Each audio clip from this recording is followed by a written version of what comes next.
हरे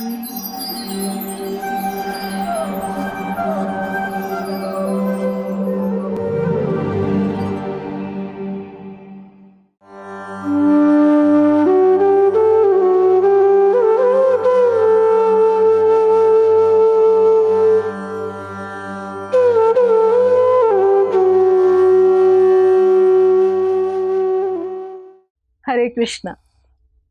आज के कार्यक्रम में आप सभी का हार्दिक स्वागत है। आज हमारे वक्ता हैं श्रीमान वृंदा नाथ प्रभु जी। प्रभु जी का जन्म भारत में पंजाब के एक धार्मिक हिंदू परिवार में हुआ। बचपन से ही उन्हें रामायण पढ़ने और सुनने के प्रति अत्यंत ही आकर्षण था।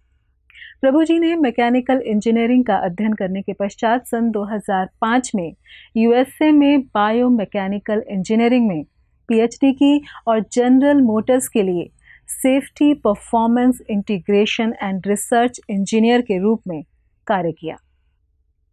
वेन स्टेट यूनिवर्सिटी में पीएचडी के दौरान परिसर में भक्तों से उनका परिचय हुआ। पश्चात वे नियमित रूप से उनसे मिलने जाने लगे। सन 2013 में इस्कॉन के संस्थापक आचार्य भक्तिवेदांत स्वामी श्रील प्रभुपाद के प्रिय शिष्य परम पूज्य गोपाल कृष्ण गोस्वामी महाराज से उन्होंने हरि नाम दीक्षा और सन 2017 में ब्राह्मण दीक्षा प्राप्त की।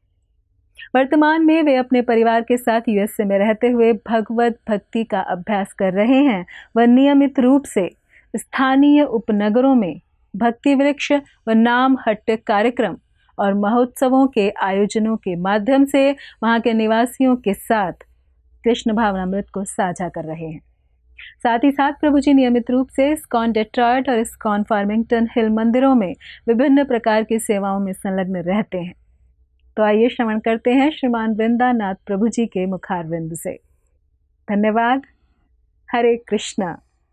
ओम ज्ञानतिमिरान्धस्य ज्ञानाञ्जनशलाकया चक्षुरुन्मिलितं येन तस्मै श्रीगुरवे नमः। मुखं करोति वाचालं पङ्गुं लङ्घायते गिरिं यत्कृपातमहं वन्दे श्रीगुरुदीनतारिणीं परमानन्दमाधवं श्रीचैतन्येश्वरं। नमो विष्णुपादाय कृष्णप्रेष्ठाय भूतले श्रीमते भक्तिवेदांत स्वामीति नामिने। नमस्ते सरस्वती देवी गौरवाणी प्रचारिणे निर्विशेष शून्यवादी पाश्चात्य देशतारिणे। जय श्री कृष्ण चैतन्य प्रभु नित्यानंद श्री अद्वैत गदाधर श्रीवासादि गौर भक्त वृंदा। हरे कृष्णा कृष्ण कृष्ण हरे हरे, हरे राम राम राम हरे हरे। हरे कृष्णा। तो आप सभी का स्वागत है हमारा नारद भक्ति सूत्र की श्रृंखला में। तो नारद जी अपने भक्ति सूत्रों के माध्यम से भक्ति का दर्शन प्रस्तुत कर रहे हैं। भक्ति के मार्ग में क्या बाधाएं हो सकती हैं, भक्ति कैसे प्राप्त की जाती है, भक्ति प्राप्त करके भक्त के अंदर क्या लक्षण आते हैं। तो भक्ति प्राप्त करने के लिए नारद जी यहां पर बता रहे हैं कि सत्संग परम आवश्यक है। भक्ति वास्तव में कैसे प्राप्त होती है? मुख्यतः भक्तों के संग से ही भक्ति प्राप्त होती है। मुख्यस्तु महत्कृपेव भगवत कृपाद्लेशादव। तो मुख्यतर से वो भक्तों के संग से भक्ति प्राप्त होती है और भगवान की लेश मात्र कृपा से, क्योंकि वास्तव में भगवान की कृपा से भक्तों का संग प्राप्त होता है और भक्तों के संग की वजह से हमें भक्ति प्राप्त होती है। और सभी शास्त्रों में संग की, सत्संग की, भक्तों के संग की इतनी महिमा बताई गई है। साधु संग सर्वशास्त्र कहे, लावा मात्र साधु संग सर्व सिद्धि होए। अगर हमें एक लावा मात्र, एक क्षण का भी जो तीसरा भाग है, उतने समय के लिए भी सत्संग प्राप्त हो, महान भक्तों का संग प्राप्त हो, तो हमें हमारे जीवन का उद्देश्य प्राप्त हो सकता है, हमारा जीवन सफल हो सकता है। तो इसीलिए कहते हैं तात स्वर्ग अपवर्ग सुख, धरिए तुला एक अंग, न ताही सकल मिले, जो सुख लव सत्संग। अगर तुला के एक साइड में, एक भाग में स्वर्ग का सुख और मुक्ति का सुख भी रख दिया जाए, तब भी वो भक्तों के एक लावा मात्र सत्संग से कम पड़ेगा। तो इतनी सत्संग की महिमा बताई गई है। तो भगवान की कृपा से भक्तों का संग प्राप्त होता है और भक्तों के संग में हमें भक्ति प्राप्त होती है। बिन हरि कृपा मिले नहीं संता। तो भगवान की कृपा से भक्तों का संग प्राप्त होता है और भक्तों का संग प्राप्त करके हमारे जो समूह पाप हैं वो नाश हो जाते हैं। ये जो भक्तों का सत्संग है ये सभी को चाहिए। कोई ऐसा नहीं बोल सकता कि मैं तो भगवान की इतनी सेवा कर रहा हूँ, मैं भगवान के लिए ये कर रहा हूँ, अभी मुझे तो सत्संग करने की आवश्यकता नहीं है। चाहे वो पुजारी है, चाहे वो कुठारी है, चाहे वो रसोइया है, चाहे वो झाड़ू लगाने वाला है, चाहे स्त्री है, चाहे पुरुष है, चाहे बच्चा है, चाहे बूढ़ा है, चाहे अमीर है, चाहे गरीब है, तो सभी को भगवान के भक्तों का सत्संग चाहिए। और सत्संग के माध्यम से ही हमें भक्ति में आगे बढ़ने की प्रेरणा हासिल होती है। इसलिए प्रहलाद महाराज भी इसी बात का उपदेश कर रहे हैं कि भक्तों का सत्संग, भक्तों के प्रति जो सेवा भाव है वो कितना आवश्यक है। तो एक बार हिरण्यकशिपु ने प्रहलाद को अपने पास बुलाया, अपनी गोद में बिठाया और उनको पूछा कि आपने अपने गुरुजनों से जो सीखा है आप मुझे वो बताइए। तो हिरण्यकशिपु का बोलने का तात्पर्य था कि आपने षंडमृग से जो भी सीखा है आप मुझे वो बताइए कि उनसे आपने क्या राजनीति की ज्ञान को प्राप्त किया। और प्रहलाद महाराज ने जैसे ही अपने पिता की बात सुनी तो उन्होंने उनको क्या बताना आरंभ किया? भक्ति के बारे में, भक्ति के लक्षण।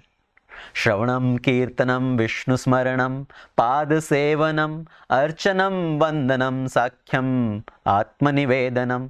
तो उन्होंने ये नवदा भक्ति के लक्षणों के ऊपर बताना आरंभ किया। और हिरण्यकशिपु को क्रोध आया, कौन सिखा रहा है तुम्हें ये?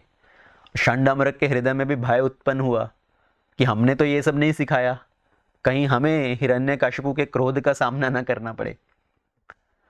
तो प्रहलाद महाराज ने बोला कि आप ये सब बातें नहीं समझ सकते कि भक्ति के लक्षण क्या हैं, भक्ति कैसे हासिल हो सकती है। जो व्यक्ति अपने जीवन में इतना आसक्त हो, जो विषय भोग में लगा हुआ हो, जिसने कभी भी भक्तजनों का संग प्राप्त नहीं किया, उनकी चरण धूलि प्राप्त नहीं की, उनको भक्ति में आगे बढ़ पाना बड़ा मुश्किल है। तो इसलिए प्रहलाद महाराज वहां पर क्या बोलते हैं? महीयसाम पद रजोभिषेकम निष्किंचनानाम न व्रणीत यावत। तो जिसने भी भक्तों के चरण धूलि को अपने मस्तक पर धारण नहीं किया वो भक्ति में आगे नहीं बढ़ सकते। तो चैतन्य महाप्रभु जी भी इसी सिद्धांत को प्रस्तुत करते हैं। वो क्या कहते हैं? भक्त पद धूलि, भक्त पद जल, भक्त भुक्त अवशेष, तीनों महाबल। तो भक्त के चरणों की रज जो है, चरणों की धूल, भक्तों के चरण धोकर जो जल प्राप्त होता है, उनका चरणामृत जो प्राप्त होता है, और जो भक्तों के द्वारा छोड़ा गया प्रसाद है जिसको कि महाप्रसाद कहते हैं, तो इन तीनों चीजों में बड़ा बल है। जो भी इन तीन चीजों को अगर धारण करता है, भक्तों के चरणों की धूल, भक्तों के चरण का जल, उनका चरणामृत और भक्तों का जो छोड़ा हुआ प्रसाद है, तो भक्ति में बड़ी शीघ्रता से, बड़ी तीव्रता से आगे बढ़ सकता है। तो भक्तों का जो संग है उसको प्राप्त करना परम अनिवार्य है अगर हम भक्ति में आगे बढ़ना चाहते हैं। और नारद जी आगे क्या बता रहे हैं? जो भक्तों का संग है वो वास्तव में बड़ा दुर्लभ है, वो अगम्य है, पर अगर किसी को वो प्राप्त हो जाए तो वो अमोघ है। महत् सत्संग तु दुर्लभो अगम्यो अमोघश्च। तो भक्तों का संग दुर्लभ क्यों माना जाता है? क्योंकि इस संसार में भक्त बड़े दुर्लभ हैं। अगर किसी स्कूल में देखा जाए तो जो किंडरगार्टन है, जो पहली कक्षा है, उसमें बहुत सारे विद्यार्थी हो सकते हैं, पर जो आखिरी श्रेणी है, जो 10वीं श्रेणी है, उसमें विद्यार्थियों की संख्या बहुत कम होगी। और उसके बाद ग्रेजुएशन में, पोस्ट ग्रेजुएशन में कितने लोग हैं जो MBA करते हैं, PhD करते हैं। उसी तरह से संसार में जो तमोगुनी लोग हैं उनकी संख्या बहुत अधिक है। संसार के ज्यादातर लोग तो तमोगुण के प्रभाव में हैं, और फिर उससे कम लोग होंगे जो रजोगुण के प्रभाव में होंगे, उससे भी कम है जो सत्वगुण के प्रभाव में है, और शुद्ध सत्व की तो बात ही क्या, जो भगवान के महान भक्त हैं। तो इसीलिए भक्तों का जो संग है बड़ा दुर्लभ है। और भगवान भगवत गीता में क्या बताते हैं, मनुष्यानाम सहस्रेषु कश्चित् यतति सिद्धये यततामपि सिद्धानाम कश्चित् मां वेति तत्वतः। तो हजारों हजारों लोगों में कोई एक है जो मुझे समझने का प्रयास करता है, और ऐसे हजारों हजारों लोग जो मुझे समझने का प्रयास करते हैं, उनमें से कोई एक होगा जो मुझे वास्तव में तत्व से समझ सकता है। कश्चित् मम वेति तत्वतः। तो इसलिए भक्तों का जो संग मिलना बड़ा दुर्लभ है, क्योंकि भक्त बड़े दुर्लभ हैं और बड़ी मुश्किल से प्राप्त होते हैं। और दुर्लभ का अर्थ क्या है, हमें ऐसा नहीं समझना चाहिए कि भक्त दुर्लभ का अर्थ है कि जो भक्त हैं वो हमसे मिलना नहीं चाहते। कुछ अवस्था में होता है कि हम भक्त जो भीड़ भाड़ में हैं उसमें नहीं आना चाहते, वो अपना अलग रहकर भगवान की साधना, भगवान की भक्ति करना चाहते हैं। पर भक्तों की जो कृपा है वो सभी को प्राप्त है, बिना पात्र कुपात्र अपात्र देखे उनकी कृपा सब जगह उपलब्ध है। पर क्योंकि हम पात्र नहीं हैं, हम उस कृपा को पाने के पात्र नहीं हैं, इसलिए हम उस कृपा से वंचित रहते हैं। जैसे सूर्य का प्रकाश है वो सभी जगह प्राप्त है, पर अगर कोई उस अपने घर में सब खिड़की दरवाजे बंद करके बैठ जाए तो उसके घर में सूर्य का प्रकाश कैसे प्रवेश करेगा। तो सूर्य का प्रकाश सभी जगह उपलब्ध है। उसी प्रकार जो भक्तों की कृपा है, भगवान की कृपा है, वो सर्वथा उपलब्ध है। भगवान को हम क्या बोलते हैं, कृपा सिंधु, कृपा का सागर। तो सागर में जैसे सब जगह जल ही जल है, तो कृपा सिंधु का जो कृपा सिंधु है वो सब जगह है, उनकी कृपा हर जगह उपलब्ध है। पर क्योंकि हम पात्र नहीं हैं तो हम उस कृपा को प्राप्त नहीं कर पाते। जैसे अगर एक उल्लू वो इस बात की कंप्लेन करे कि मैं सूर्य के प्रकाश में भी देख नहीं पाता हूं, तो इसमें किसकी गलती है? इसमें क्या सूर्य को दोष दे सकते हैं? उसी तरह से अगर एक जो कैक्टस, बबूल का पेड़ है, बबूल का पौधा, वो बसंत ऋतु से ये दोष लगाए कि बसंत ऋतु आने पर भी मेरे ऊपर कोई पत्ता नहीं आता, तो क्या इसमें बसंत ऋतु का दोष है? तो इसमें दोष किसका है? ये उनकी स्वयं की प्रवृत्ति का दोष है। तो उसी तरह से हमारी प्रवृत्ति ऐसी है कि हम भगवान की कृपा को प्राप्त नहीं कर पा रहे, चाहे वो कृपा हर जगह उपलब्ध है। जैसे एक लोहा है, वो लोहा चुंबक की तरफ आकर्षित होता है, पर वही लोहे का टुकड़ा अगर कीचड़ में भरा पड़ा है, कीचड़ से सना हुआ है, उसके ऊपर कीचड़ की परतें जमी हुई हैं, तो उसका चुंबक की तरफ आकर्षित हो पाना बड़ा मुश्किल हो जाता है। उसी तरह से भगवान की तरफ और भगवान के भक्तों की तरफ आकर्षित ना होने का कारण क्या है? क्योंकि हम इतने जो वासनाओं के, विकारों के हमारे ऊपर परतें जमी हुई हैं, उसकी वजह से हम भगवान की और भक्तों की कृपा को प्राप्त नहीं कर पा रहे। तो भक्तों की कृपा, भगवान की कृपा सब जगह उपलब्ध है। तो भक्त बड़े दुर्लभ हैं। पहले तो उनकी संख्या बड़ी कम है, उसकी वजह से वो दुर्लभ हैं। और दूसरा दुर्लभ का अर्थ क्या है कि अगर हमें भक्तों का संग प्राप्त भी होता है तो हम उसको समझ नहीं पाते। हम अपनी प्रवृत्ति की वजह से हम भक्तों में भी दोषारोपण करते हैं, हम उनके प्रति अपराध करते हैं। अगर जैसे कोई संत महात्मा बड़े दुर्लभ हैं, अगर कोई व्यक्ति कुछ घंटों का सफर करके उनसे मिलने के लिए आए, इतनी लंबी यात्रा करके उनसे मिलने के लिए आए, और वहां पर भी कुछ अन्य व्यक्ति भी वहां पर उपस्थित हैं, उनसे मिलने के लिए प्रतीक्षा कर रहे हैं, तो उसका उन संत के प्रति बड़ा अच्छा भाव है, क्योंकि वो बड़े दुर्लभ हैं। अगर किसी को बड़ी मुश्किल से आप मिल पाओ तो उनकी कितनी वैल्यू होगी। तो वो व्यक्ति आए, इतने लंबी यात्रा करके, फिर कुछ घंटे वहां पर प्रतीक्षा करे, और उसके बाद उनको संत महात्मा उन साधु जनों का दर्शन प्राप्त हो, वो एक बार उनकी तरफ देखकर मुस्कुरा दें, उनके सर पर अपना हाथ रख दे, तो उनको कितना आनंद प्राप्त होता है कि हाँ, इनका दर्शन कितना दुर्लभ था, उन्होंने मेरी तरफ देखकर मुस्कुरा दिया, मेरा नाम लेकर मुझे पुकारा। तो ये दुर्लभ होने पर किसी चीज की अच्छे से हम उसको वैल्यू कर पाए। पर अगर वही व्यक्ति वहां पर रहने लगे, नित्य प्रतिदिन उनका संग करने लगे, तो धीरे धीरे क्या होता है, वही व्यक्ति जिसको उनके प्रति इतना अच्छा भाव था, अभी उनके प्रति उनको दोष दिखाई देने लगते हैं। ये किसका प्रभाव है? क्योंकि वही दुर्लभ चीज इतनी सुलभ हो गई, उनके साथ रहते रहते उन्हीं के प्रति दोष देखने लगे। तो ये ज्यादातर यही होता है सभी के साथ। जैसे ही हम भक्तों के संग में आते हैं तो पहले पहले तो हमें बड़ा अच्छा लगता है, हम उनका बड़ा गुणगान करते हैं, पर धीरे धीरे जैसे हमें भी थोड़ा सा ज्ञान प्राप्त होता है, हमें भी थोड़ी बातों का पता चलता है, तो हम समझने लगते हैं कि अरे ये भी वैसे ही है, मैं भी वैसा ही हूँ। हम अपने आप को उनके बराबर समझने लगते हैं, उन्हीं के अंदर दोष देखने लगते हैं। Familiarity breeds contempt.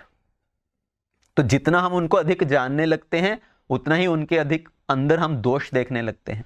तो इसीलिए बोलते हैं कि जो भक्तों का संग है ये बड़ा दुर्लभ है, इतनी दुर्लभता से प्राप्त होता है, पर प्राप्त होने के बाद भी हम अपनी प्रवृत्ति की वजह से उनके अंदर दोष ढूंढते हैं। हमारे हृदय में संत जनों के प्रति महात्माओं की एक छवि बनी हुई है कि उनको ऐसा ही होना चाहिए, उनको ऐसा ही करना चाहिए, उनको ऐसे क्रोध नहीं करना चाहिए, उनको बड़े प्रेम पूर्वक बोलना चाहिए। और जब थोड़ा इसके हम विपरीत देखते हैं, चाहे उस कार्य को करने के लिए उस महात्मा के हृदय में कुछ अलग भाव हो, पर हम उस भाव को नहीं समझ पाते और हम सिर्फ बाहरी चीजों को देखते हैं और हम उनके प्रति अपराध करने लगते हैं। जैसे श्रीला प्रभुपाद जी, तो श्रीला प्रभुपाद जी, बहुत सारे ऐसे लोग थे जो श्रीला प्रभुपाद जी का एक दर्शन पाकर अपने आप को धन्य समझते थे।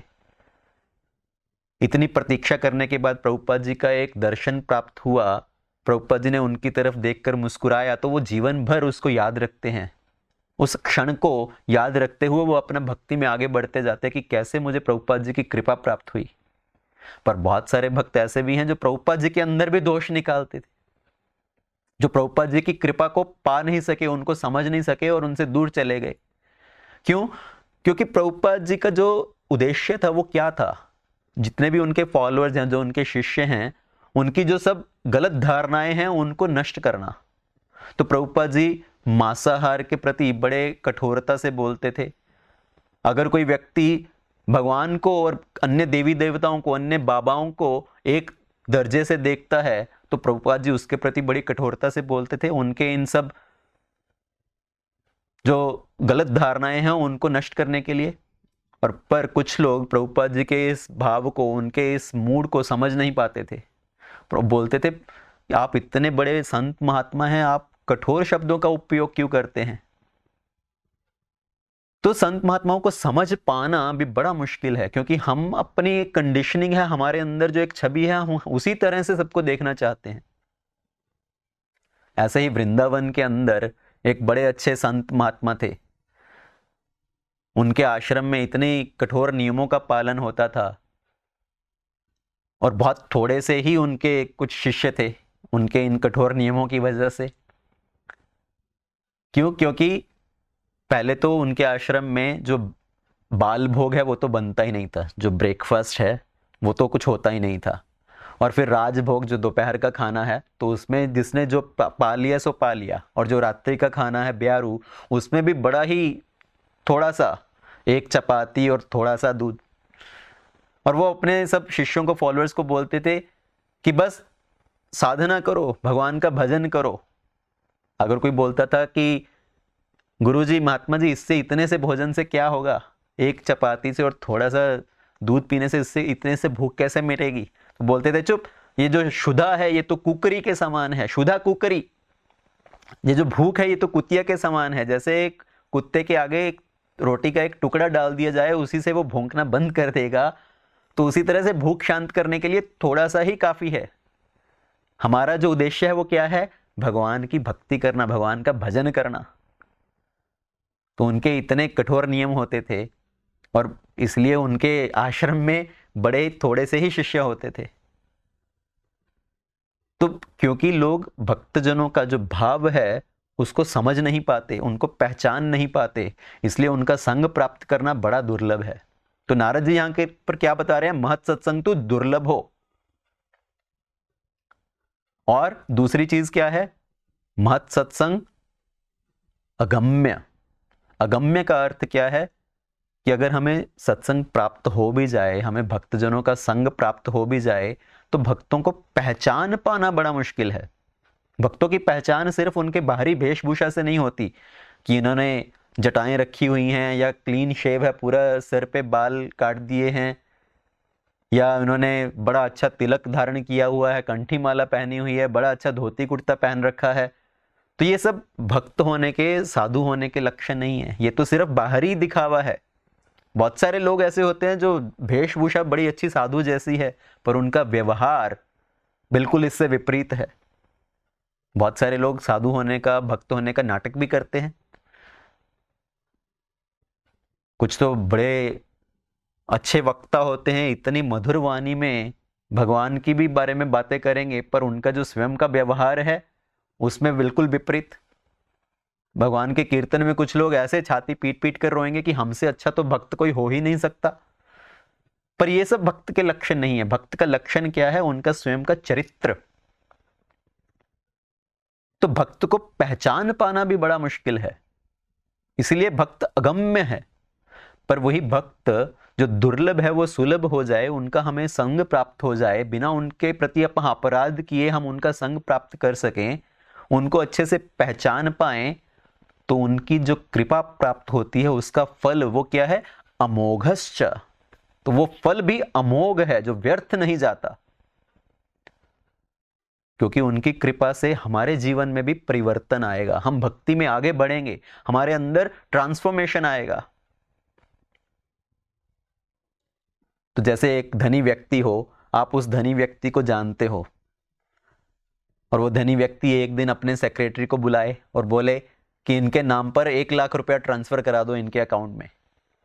अभी इस व्यक्ति ने तो कुछ मेहनत नहीं किया, कुछ उठक पटक नहीं किया, कुछ भागदौड़ नहीं किया, पर बैठे बैठाए उनकी कृपा से इनके अकाउंट में 1 लाख रुपया ट्रांसफर हो गया। तो उसी तरह से जब हम भक्त का संग करते हैं, उनसे भगवत कथा श्रवण करते हैं, उनकी सेवा करते हैं, तो उनकी जो कृपा का फल है वो अमोघ है। चाहे हमारे अंदर पात्रता ना भी हो, तब भी उनकी कृपा का जो फल है वो प्राप्त होता है। तो इसलिए भक्तों का जो संग करना परम आवश्यक है, और भक्तों के संग में ही हम भक्ति में आगे बढ़ सकते हैं। तो भक्तों के प्रति जो अपराध है, उनके प्रति हमें बड़ा सावधान रहना चाहिए। तो भगवान के नाम के प्रति जो 10 अपराध हैं, उसमें भी सबसे पहला अपराध जो बताया जाता है वो क्या है? सताम निंदा। कि भगवान के भक्तों की निंदा नहीं करनी चाहिए, ये नाम के प्रति भी एक अपराध है। तो इन अपराधों से बचते हुए हमें भक्तों का संग करना चाहिए, उनकी कृपा प्राप्त करनी चाहिए और उनकी सेवा करनी चाहिए। सेवा करने का क्या अर्थ है? एक तो उनको शारीरिक रूप से उनकी सेवा करना, और सेवा का वास्तविक अर्थ क्या है? जो उनके दिए हुई शिक्षाएं हैं, उन शिक्षाओं का पालन करना वास्तव में उनके प्रति सबसे उत्तम सेवा है। उनकी शिक्षाओं का पालन करना और दूसरों को भी उनकी शिक्षाओं के बारे में प्रचार प्रसार करना। तो आगे चलकर नारद जी इसलिए बोलते हैं तदैव साध्यताम, तदैव साध्यताम। तो भक्तों के संग में रहते हुए उनकी शिक्षाओं का पालन करो, उनकी सेवा करो, इससे ही हमारा जो जीवन है वो सफल हो सकता है। तो इसलिए सत्संग की महिमा बताते हुए नारद जी आगे बताते हैं कि कुसंग का सर्वथा त्याग करना चाहिए। तो हमने कुसंग के बारे में पहले भी सुना, कुसंग सर्वथा त्याज्य। कुसंग का तो सर्वथा त्याग करना ही चाहिए। जो बाहरी कुसंग है उसका भी त्याग करना चाहिए, और जो आंतरिक कुसंग है उसका भी त्याग करना चाहिए। ये आंतरिक कुसंग क्या है, इसके बारे में हम सुनेंगे नारद जी के अगले बताए हुए सूत्रों में। देव ऋषि नारद जी की जय। हरे कृष्णा। ऐसे ही और भक्तिमय कार्यक्रमों के लिए देखिए हरे कृष्णा टेलीविजन और इसे प्राप्त करने के लिए आप अपने केबल अथवा DTH ऑपरेटर से संपर्क करें तथा और अधिक जानकारी के लिए आज ही डायल करें 7666 839 839।